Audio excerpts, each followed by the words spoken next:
Hello అండి. మాతే కిచెన్‌కి మీ స్వాగతం. ఇవాళ నేను మీకు తెచ్చేసాను చాలా టేస్టీ కరివేపాకు పొడి. ఇడ్లీలో కానీ, రైస్‌లో కానీ వేసుకొని తింటే అమోఘంగా ఉంటుంది. ముందు 4 స్పూన్ల నువ్వుల నూనె వేసుకోండి.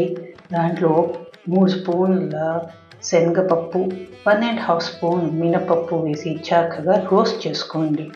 అది కొంచెం కలర్ మారింది అనుకోగానే 6-8 ఎండుమిరపకాయలు విడిచి చక్కగా ఫ్రై చేసుకోండి. ఇంకా కొంచెం వేగాయి అనుకున్నప్పుడు 4 స్పూన్ల ధనియాలు, దాంట్లో హాఫ్ అంటే 2 స్పూన్ల జీలకర్ర వేసి చక్కగా ఫ్రై చేయండి.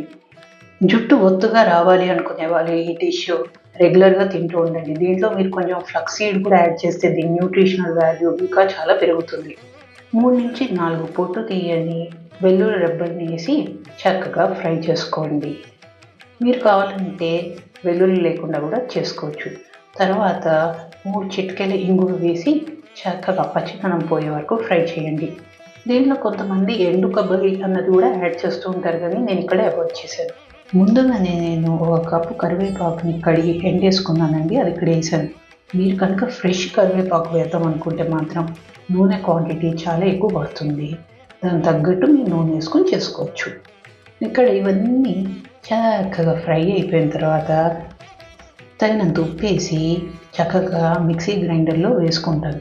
కొన్ని ఎండుమిర్చి మాత్రం పక్కన పెట్టుకొని మిక్సీ గ్రైండర్లో ఒక నిమ్మకాయ సైజ్ అంత చింతపండు వేసి చక్కగా పౌడర్ చేసుకుంటాను.